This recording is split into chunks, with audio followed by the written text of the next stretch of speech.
नमस्कार। हमारा आज का विषय है काफिर के ऊपर में। काफिर एक बड़ा ही चर्चित शब्द है जिसका वर्णन कुरान में हजारों बार आया है। कुरान इस्लाम धर्म का एक पवित्र धर्म ग्रंथ है। उसमें काफिर शब्द का वर्णन अनेकों बार आया है। वैसे आप अगर किसी से पूछेंगे, खास करके अगर कोई मुस्लिम बंधु से पूछेंगे कि काफिर कौन है, तो सीधा बोलेंगे कि जो अल्लाह को नहीं मानते हैं वे काफिर हैं। अगर ऐसा कोई जवाब दे तो आप समझ जाइए कि वह व्यक्ति कुरान को पढ़ा ही नहीं है, या फिर उस व्यक्ति को जिन्होंने भी कुरान का ज्ञान दिया है, चाहे कोई मौलवी साहब रहे हों या उनके कोई गुरु रहे हों, वो भी कुरान को नहीं पढ़े हैं। या फिर अगर कुरान को पढ़े भी हैं तो जो कुरान का जो मूल भावना है, कुरान में जितने भी आयतें हैं और उस आयत का जो मूल भावना है उसको नहीं समझे हैं।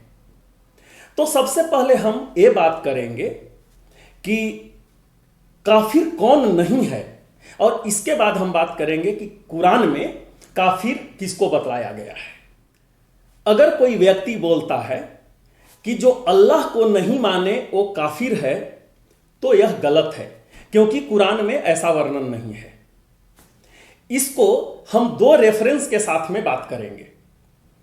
पहला रेफरेंस है कि जब मोहम्मद साहब अपने चाचा अबू तालिब को इस्लाम धर्म में आने के लिए जब उनको न्योता दिए थे कि आप आइए और इस्लाम धर्म के ऊपर में अपना ईमान लाइए, तो वे साफ मना कर दिए थे।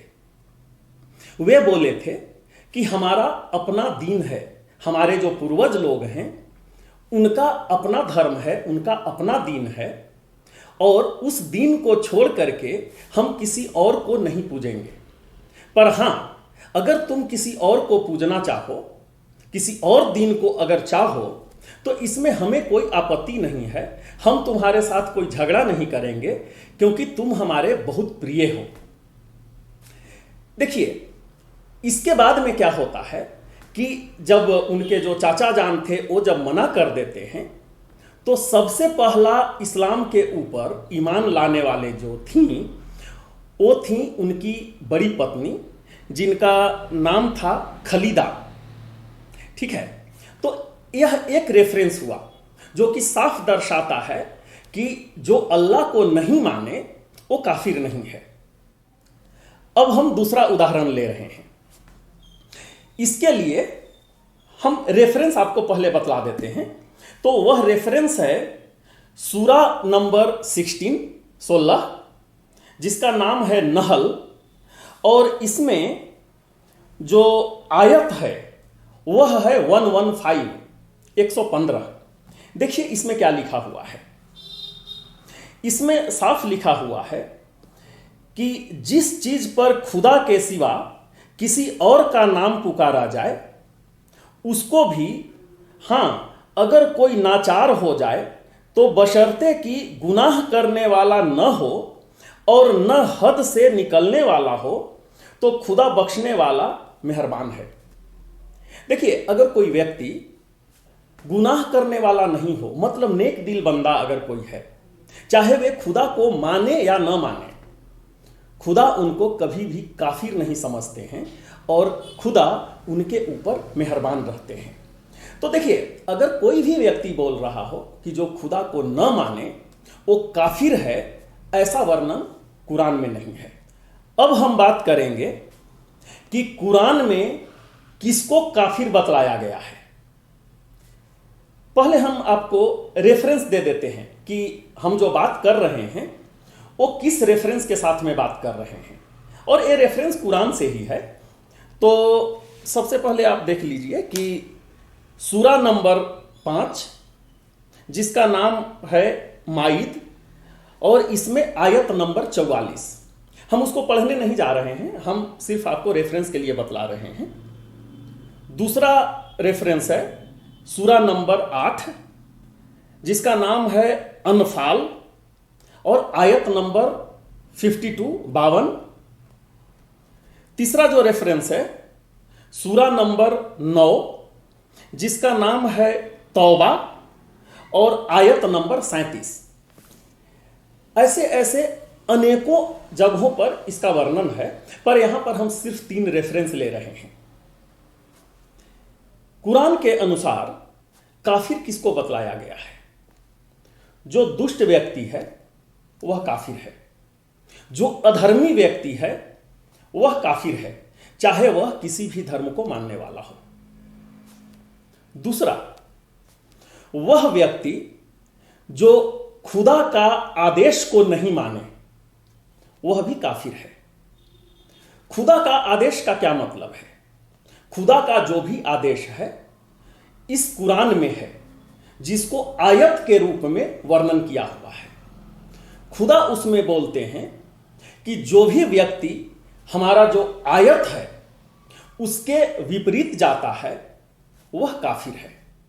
अब बात करेंगे कि आयत के विपरीत जाने का क्या मतलब है। तो अगर आप कुरान पढ़ेंगे तो उसमें बहुत सारा चीज को हराम और बहुत सारा चीज को हलाल बतलाया गया है। हराम मतलब जो वैध नहीं है उसको नहीं करना है। अगर इस्लाम धर्म के अनुसार उस काम को अगर आप करते हैं तो आप सही नहीं कर रहे हैं, आप कुरान के विरुद्ध जा रहे हैं, इसलिए तो वह हराम बतलाया हुआ है। और जो हलाल है वो आपके लिए वैध है, आपको वही काम करना है। कुछ उदाहरण हम लेंगे कि किस किस चीज को हराम बतलाया गया है।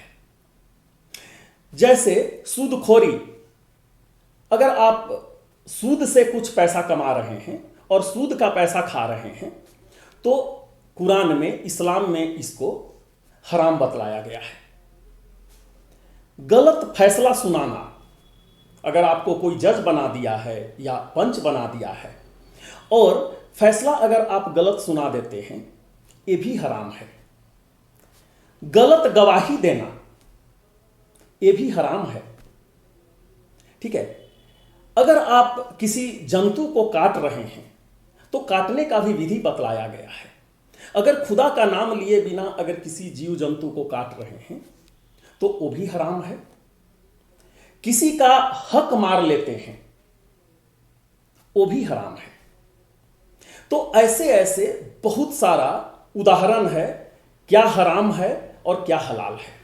अभी जो भी हम आपको उदाहरण दिए हैं, जो हराम है, अगर कोई भी इस्लाम धर्म को मानने वाला व्यक्ति जो कुरान में विश्वास रखता है, जो अल्लाह में विश्वास रखता है और इसका अगर पालन नहीं करता है तो वो सब के सब काफिर हैं।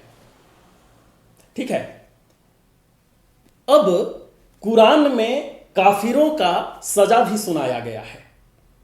बहुत जगह पर अगर आप देखेंगे तो उसमें लिखा है कि अगर आप आयत के विरुद्ध जाते हैं या आयत का जो शब्द है उसको आप मैनिपुलेट कर दे रहे हैं, अपने तरीके से उसको समझ करके और काम कर रहे हैं, तो आप काफिर हैं और जो खुदा है वो आपको बहुत कड़ा सजा देगा उसके लिए।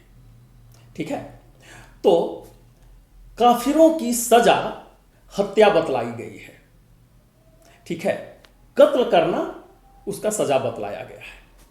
तो कत्ल का क्या मतलब है? अगर हर एक काफिरों को अगर हम कत्ल करते चले जाएं, हत्या करते चले जाएं, तो एक दिन कोई बचेगा ही नहीं। तो इस कुरान में हत्या और कत्ल, भले ही शब्द में हत्या और कत्ल लिखा हुआ है, पर उसका भाव क्या है, उस भाव को समझना है। तो यहां भाव यही है कि अगर जो भी इस्लाम को मानने वाले लोग हैं, अगर वे सूदखोरी करते हैं, किसी का हक मारते हैं, किसी का गलत फैसला सुनाते हैं, गलत गवाही देते हैं, तो ये जो गंदगी आ रही है उनके अंदर से, आखिर मन में ऐसा क्यों उत्पत्ति हुई कि हमको गलत काम करना है? तो ये जो मन के अंदर जो विकार है, उस विकार को जो निकालना है उसी को हत्या बोला जाता है। आपको भाव को समझना पड़ेगा। अगर आप शब्द पे जाएंगे तो इसका मतलब बदल जाता है। इसीलिए थोड़ी देर हम पहले बोले थे कि बहुत लोग ऐसे हैं जो कि कुरान पढ़ तो ले रहे हैं लेकिन उसकी जो भावना है, उसमें जो लिखा हुआ है, उसको नहीं समझ रहे हैं। हम उम्मीद करते हैं कि ये विषय आपको पसंद आया होगा, और अगर आपके मन में किसी प्रकार का कोई प्रश्न है तो आप कमेंट सेक्शन में जाकर अपना प्रश्न लिखिए, हम उसका उत्तर देने का कोशिश करेंगे। हमें भी चाहेंगे कि आप हमारे चैनल को सब्सक्राइब कर लीजिए, ताकि जब भी कोई नया विषय आए सर्वप्रथम आपके पास पहुंचे। बहुत ही जल्द हम आपके समक्ष नए विषय के साथ उपस्थित होंगे। तब तक के लिए हम आपसे विदा लेते हैं। बहुत बहुत धन्यवाद। नमस्कार।